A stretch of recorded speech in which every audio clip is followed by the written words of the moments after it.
Hi, welcome to the day 2 of our e-seminar. Today we'll be talking about customer service and total quality management. Well,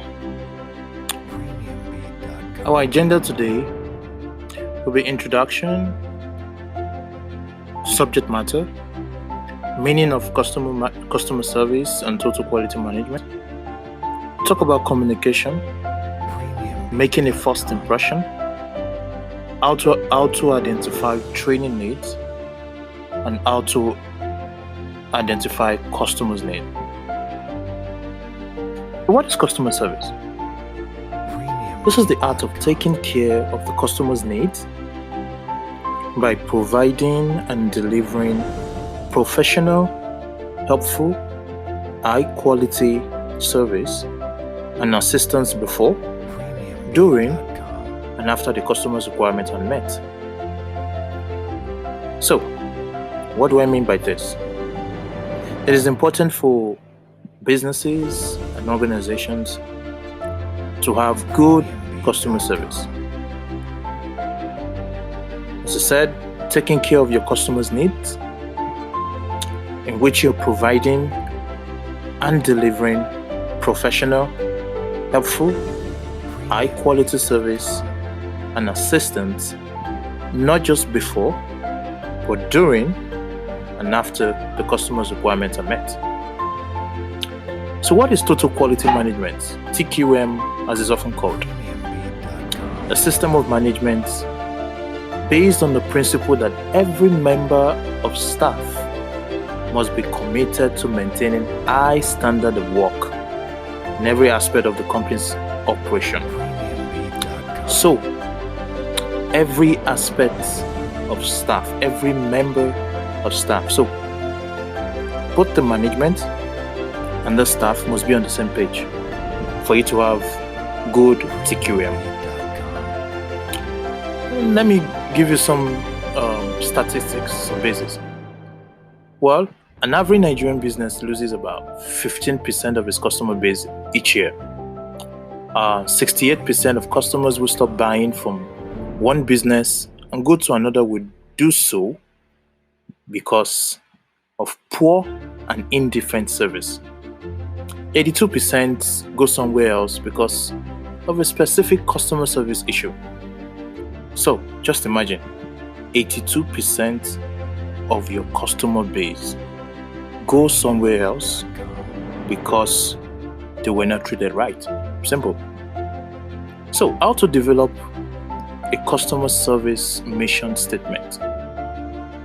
Number 1, clearly convey your company's specific objective as they relate to customer service.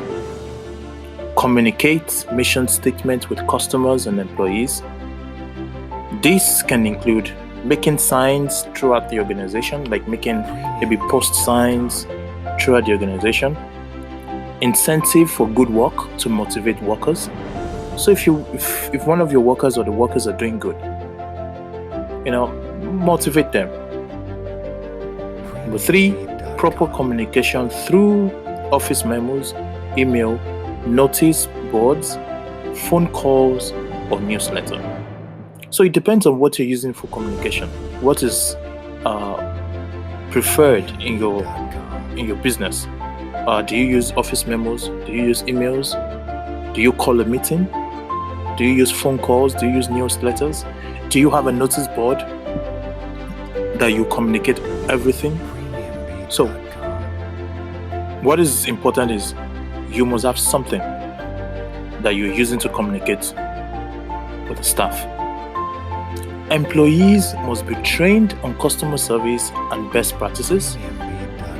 Lastly, training should include 3 major components: workshops, discussion, real-life activities. So organize workshop for your staff, seminars for your staff, have a discussion with your staff. And you can do a role play. Do a role play with your staff on how they can attend to customers and how they can best meet the customers' needs. Professionalism. To be conscientious and businesslike in your approach to work. We'll take that again.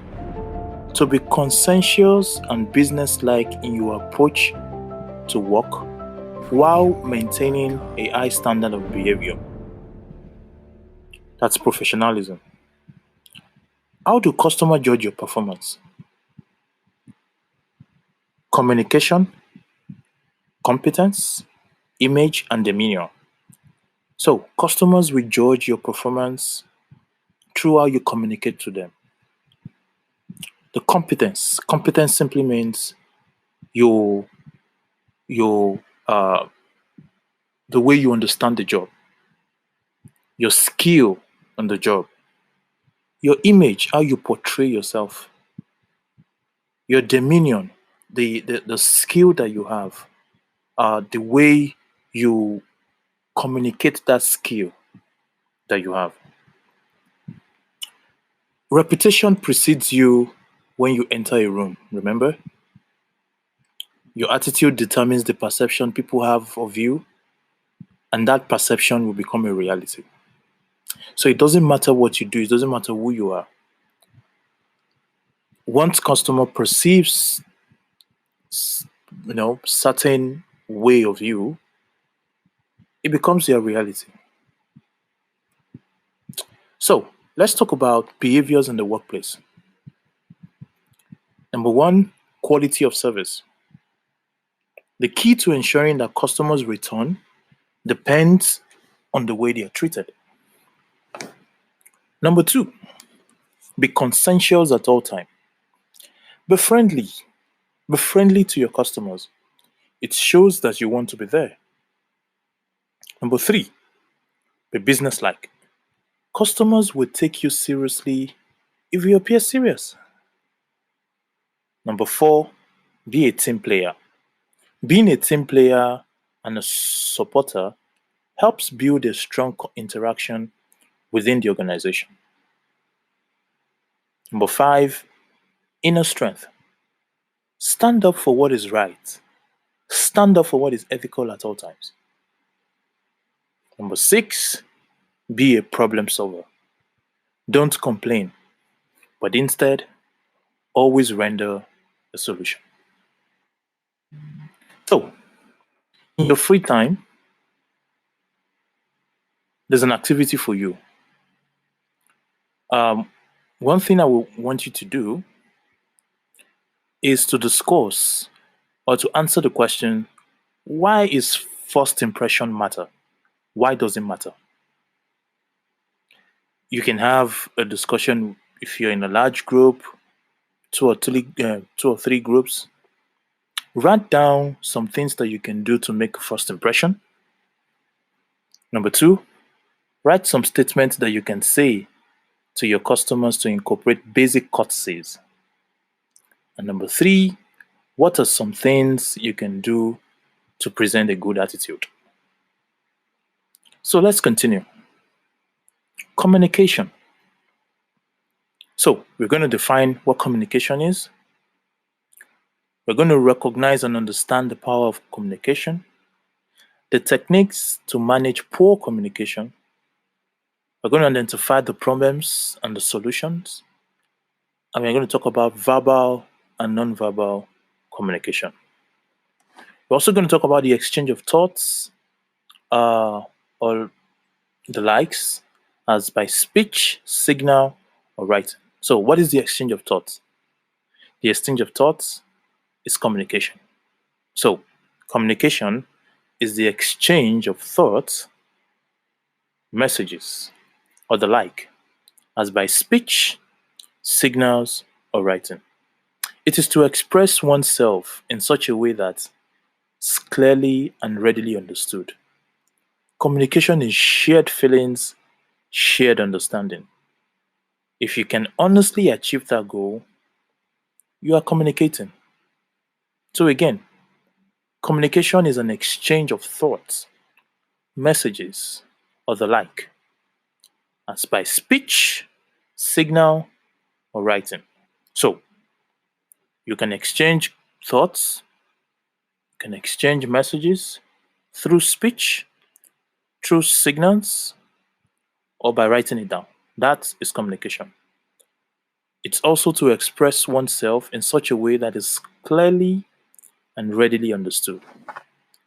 Communication is shared knowledge, shared feeling, and shared understanding. If you can honestly achieve this goal, then you're communicating. So let's look at methods of communication. We have the verbal and the non-verbal. The verbal, oral, and written. So it can be phone call, can be in person, talking to the person, uh, collaborative team meetings, consulting. So those are verbal communications. Non-verbal communications can be your appearance, your environment, body language, sounds, etc.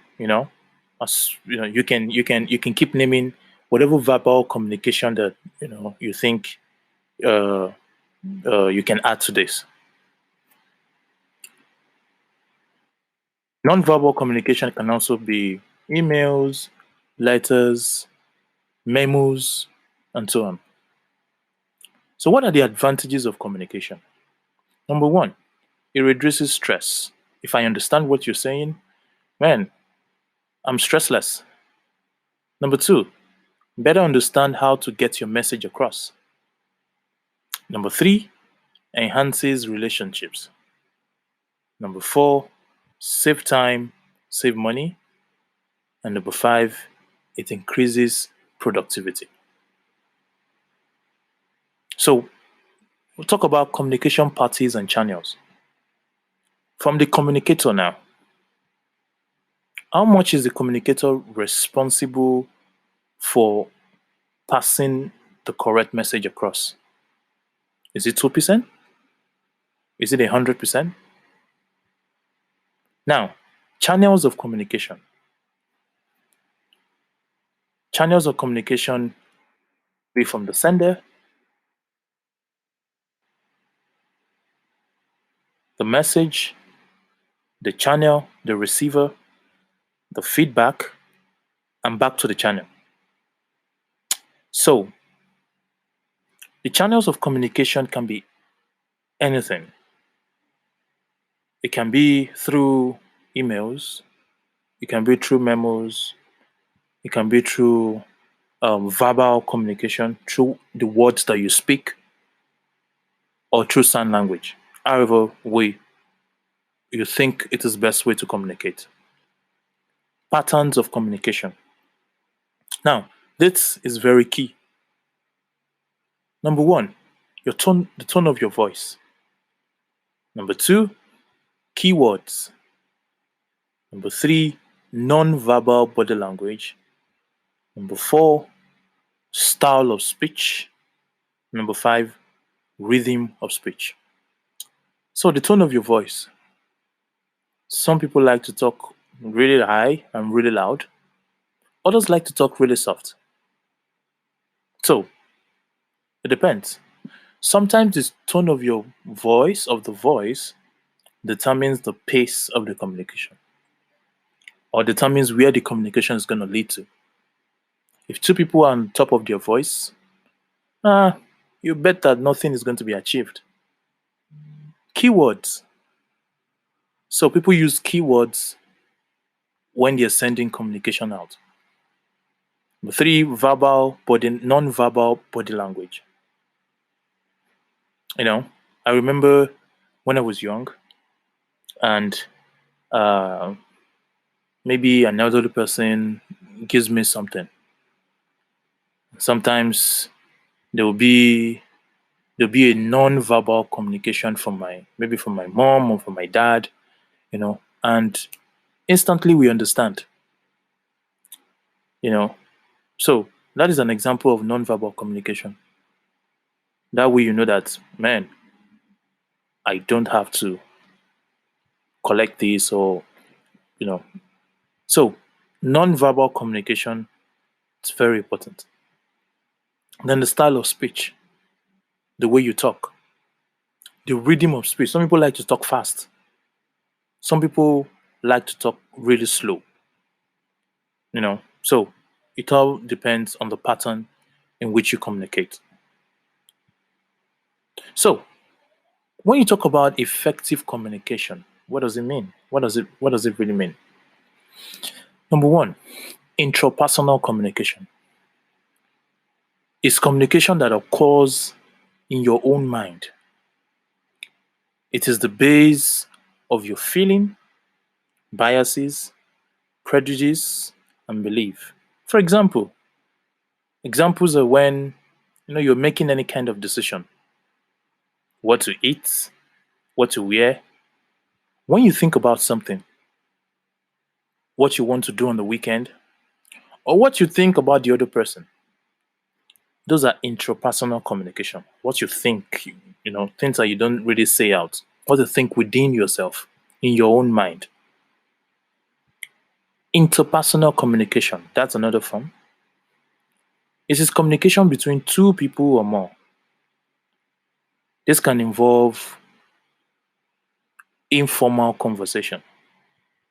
So, examples are when you're talking to maybe your friend, a teacher and a student discussing an assignment, a patient and a doctor, discussing a treatment, a manager and a potential employee during an interview, when you're chatting with your friends, those are interpersonal communication.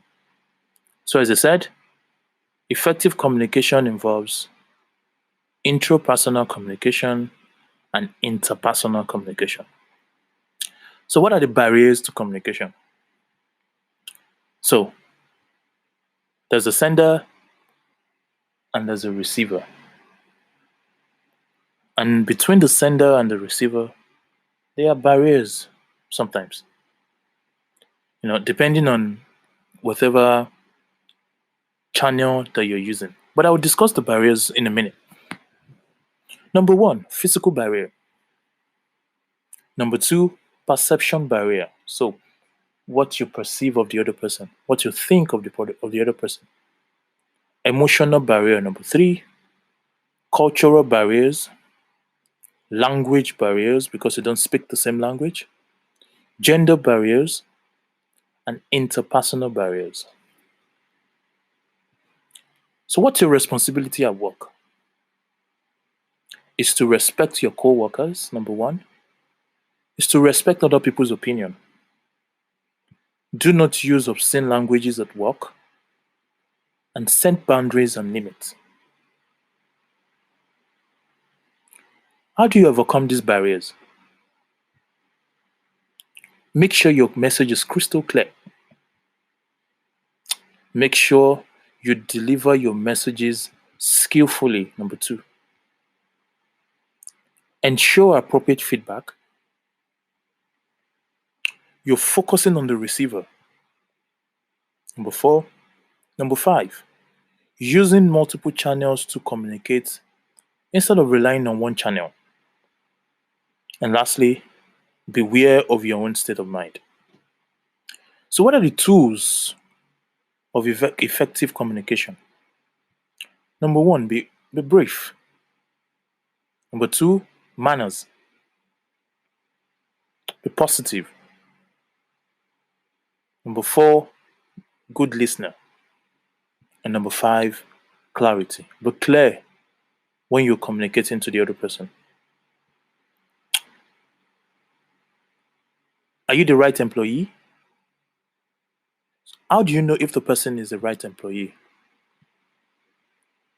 Or how do you make sure that you communicate effectively as a group or, you know, from friend to friend, from business to business? How do you make sure that you communicate effectively with one another? Work as a team. Working as a team is very, very important to achieving your goal as an organization or as a company or even as a business. Think about the customers first. Focus on the success of the company. Understand your customers' needs. Go the extra mile to satisfy your customer. I'll discuss some magic words with you. So these are magic words that are used to ease the tension and to make sure that the communication is is is smooth. Number one, say please and thank you. You know, when you want to get something done, when you want someone to do something for you, it doesn't hurt to say please and thank you. Number two, courtesy to workers and customers. Number three, cards for the customers to show appreciation.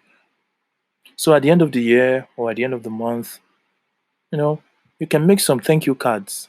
After doing a job for a particular client, make some thank you cards to show your appreciation. Be creative while you stand out. So in this second part, we'll talk about leadership. We'll talk about total quality management. So, who is a leader? You may ask. Um, Lao Tzu once said, and I quote, "A leader is best when people barely know he exists. When his work is done, his aim is fulfilled, they will say, we did it ourselves." Set personal goals. Help achieve organizational goals. So a leader is somebody who sets personal goals and who helps achieve organizational goals. So, in conclusion, talk about behaviors, communication, method of communication, patterns of communication, barriers of communication, and effective communication. So, let's talk about TQM, total quality management. Total quality management is a system of management based on the same principle that every staff member must be committed to maintaining high standard of work in every aspect of the company's operation. It also ensures that the management adopts a strategic overview of the quality and focuses on prevention rather than inspection. So, it's based on the principle that every staff, every member of the organization is committed to maintaining a high standard of work. That's simple total quality. So it's total quality. So everything that comes out from that organization, every service, every product must be top notch, must be quality. So who is a customer? Anyone who is impacted by your product or process delivered by an organization. An external customer, the end user, as well as the immediate processor. The internal customer, other divisions of the company that received the processed goods. And product is simply output of the process carried out by the organization. Quality. So when you're talking about quality, it must be perfect. There must be perfection. There must be consistency. Eliminating waste, speed of delivery, doing it right at every first time, and that's the Kaizen approach. Total customer satisfaction and service, compliance to policy and procedure. So you may ask, what are the objectives or why TQM? So number one, meeting the customer's requirements is the primary objective and key to organizational survival and growth. Number two, TQM, which is otherwise called total quality management, is continuous improvement of quality. So quality can be in products, quality can be in service.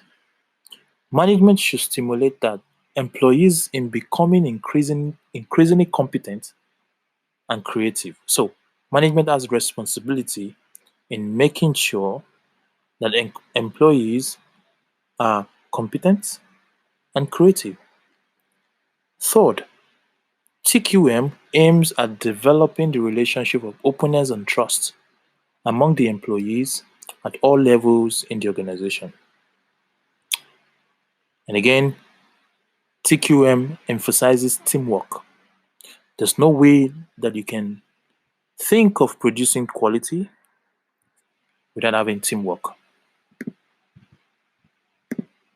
Lastly, recognizing roles of everyone in the organization. What is the significance?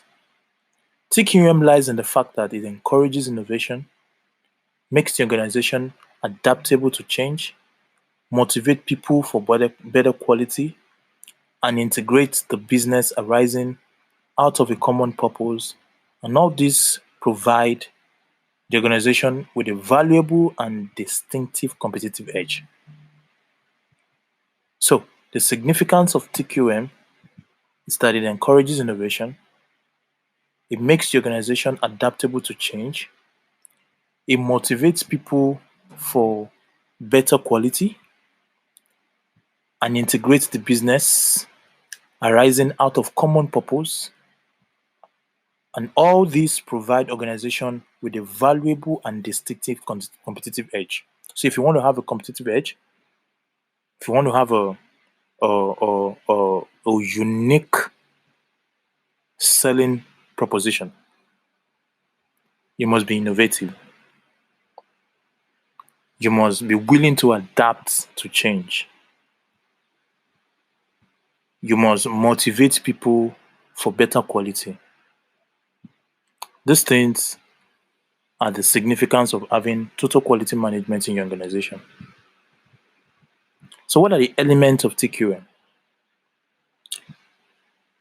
Be customer focused, number one. Number two, do it right at every first time. You never get a second time. Make sure that as you're dealing with the customer, you're dealing with the customer right. Number three, constantly improve. Number four, quality is an attitude. Number five, telling your staff what is going on at every point in time. Number six, educate and train people. Number seven, measure the work. So measure the work that they've done. Number eight, top management must be involved. Number nine, introduce teamwork. Make sure that there's teamwork in your organization. Number 10, organize by process, not by function. So what are the reasons for failure? Why do people fail? Why do organizations fail using this TQM? Number one, top management see no reason for change. Top management is not concerned for its staff. Top management is not committed to TQM. The organization loses interest in the program after 6 months. TQM is imposed on the workforce, which does not inwardly accept it. So, in this next part, I'll be talking about the name's 14 points for TQM. Number one, create constancy of purpose. So at every time, create constancy of purpose. Let them know why you are doing things.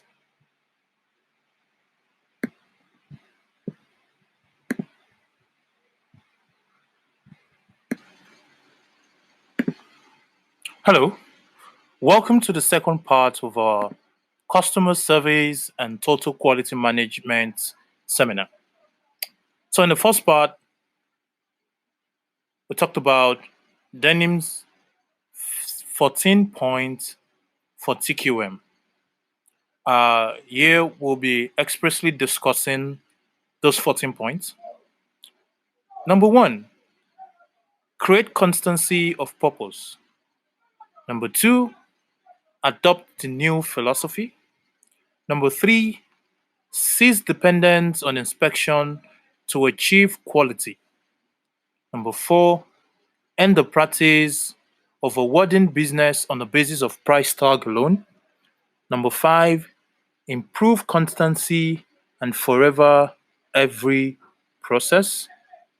Number 6, institute modern training for everybody. Number 7, institute modern methods of supervision. Number 8, encourage employees to speak up. Number 9, break down barriers between departments. Number 10, eliminate slogans, exaltations, and targets for the workforce. Number 11, eliminate work standards that prescribe numerical quotas. Number 12, remove barriers to pride in workmanship. Number 13, institute a vigorous program of education and self-improvement for everyone. Number 14, place everybody in the company to work to accomplish the transformation and create a structure in top management that will push every day on the above points. So, the name 14 points of total quality management. Create constancy of purpose, remember. Improve constancy by forever every process.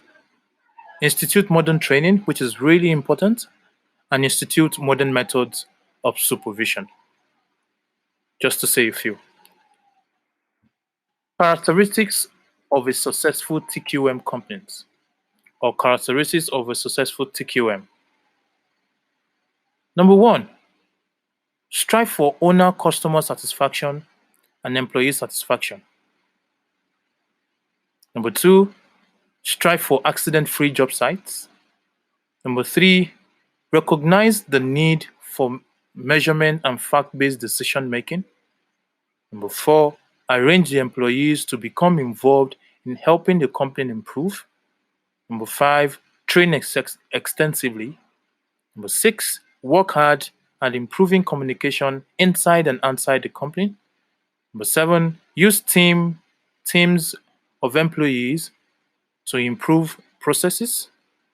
Number 8, place a strong emphasis on the right kind of leadership. Number 9, involved subcontractors and suppliers in continuous improvement. Number 10, strive for continuous improvement. So, I'll be talking about the qualities of total quality management principles.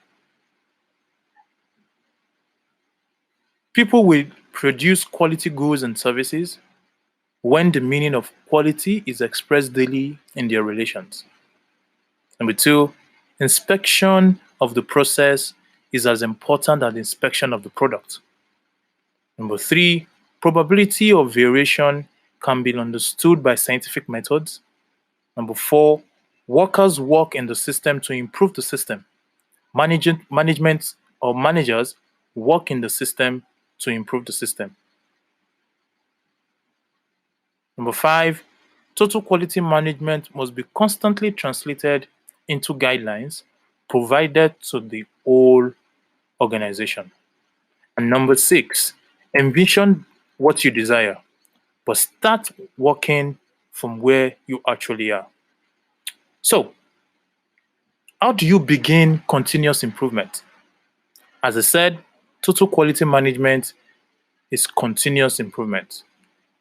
And there's a word from continuous improvement which means Kaizen, which means, as I said, continuous improvement at every point in time. So, how to begin continuous improvement? Start setting goals and start meeting the goals you set. Number 2, management indicates complete commitment to continuous improvement. Number 3, identify stages. Number 4, establish responsibility within the department. Number 5, pre-plan. Number 6, set the datum. Number 7, regard each project as part of a cycle. Number 8, each worker regard himself or herself as a quality inspector of his or her task. So, things to avoid in TQM. Number one, lack of top management support. Number two, lack of middle management support. Number three, short-term commitment. So, short-term commitment must be avoided. Uh, we must make a long-term commitment to quality, a long-term commitment to continuous improvement. Number four, haphazard approach. So things must be done holistically, not just halfway. Number five, failure to solicit workers' input. So if you fail to solicit workers' input, then you won't have achieved the total quality management principle that you set for yourself. In conclusion, before I go to the conclusion, let me just talk about the tools for total quality management. There are 7 tools of quality and process improvement. Number one, flowchart involves steps in the process. So when you're implementing total quality management in your organization, let the management or the employees visualize it by drawing something, by putting pen to paper, so that they can tap into the vision. Number two, cause and effect diagram portrays possible causes of a process problem, helps to determine root causes. So identify your root causes. Identify the root causes to the problems. What will make you not to achieve the quality that you intend to achieve? Control chart shows if a process has too much variation. Number four, histogram portrays the frequency of the occurrence. Number five, check sheet tabulate frequency of occurrence. Number six, Pareto diagram visually portrays problem and cause in order to tackle frequency. So it talks about which problem to tackle first, basically. Scatter diagram. It helps to determine if two variables are related. And lastly, run chart. It shows variation and trends with time, provided baseline data, and helps to determine if a process is improving or not. So when you do your run chart, it helps to determine if you're actually improving in your quality process, in your management process or not. So in conclusion, total quality management must be practiced in every organization. So don't say that your business is small. Don't say, "Oh, I'm too small to practice total quality management," because really, what is total quality management? If I really want to break it down for you, it's just the quality and continuous improvement. That's it.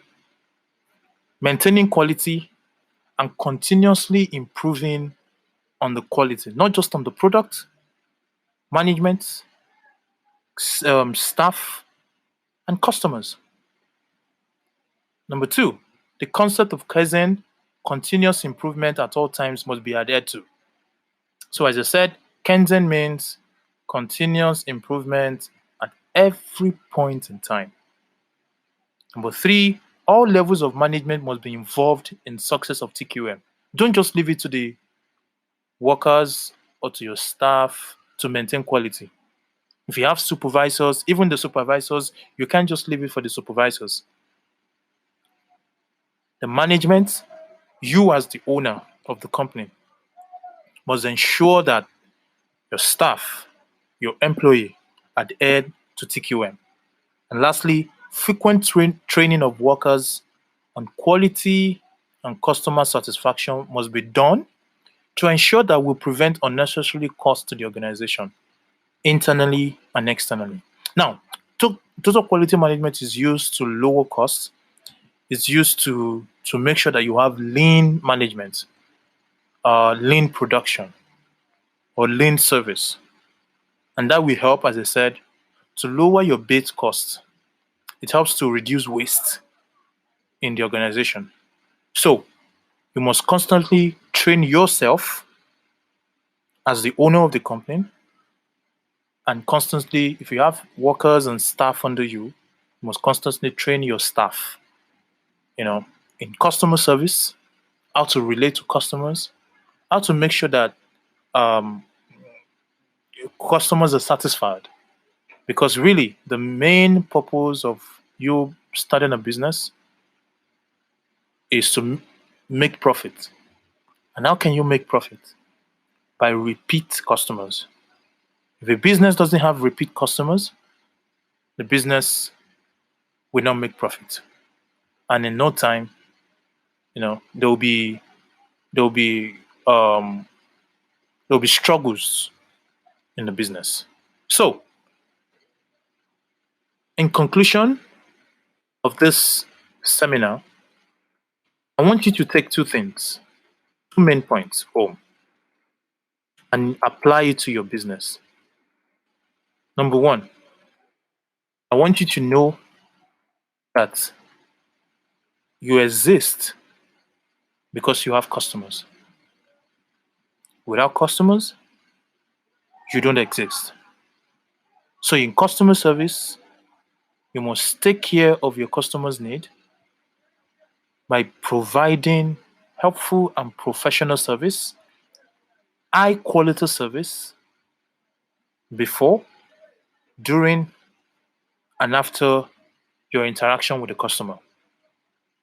So make sure that customers are satisfied, basically, before they leave your your organization, or whether they transact business with you online, whether they transact business to you face to face.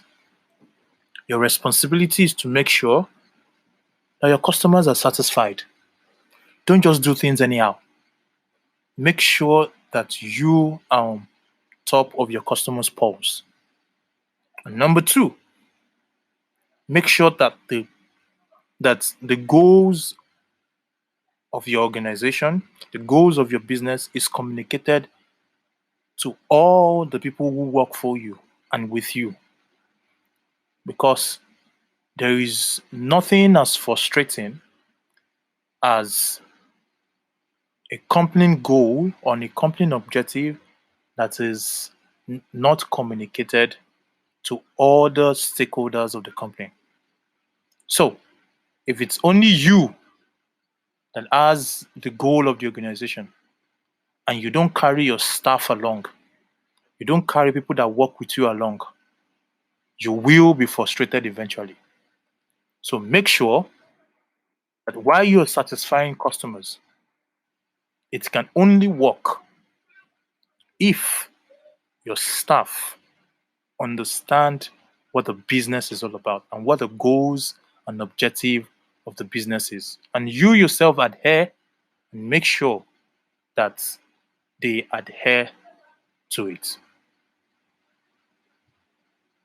Thank you for listening to this online podcast. I want to say a big thank you. If you have any questions, make sure that you send your questions along and we'll be sure to attend to it. Follow me on Instagram, follow me on Facebook. My Instagram handle is at George Rocker. My Facebook is George OGUNBANDE. Follow me on those two platforms. And check us out on YouTube. Check me out on YouTube, George Rocker, and subscribe to get weekly and frequent nuggets to succeed, and how to manage your business also. Thank you very much.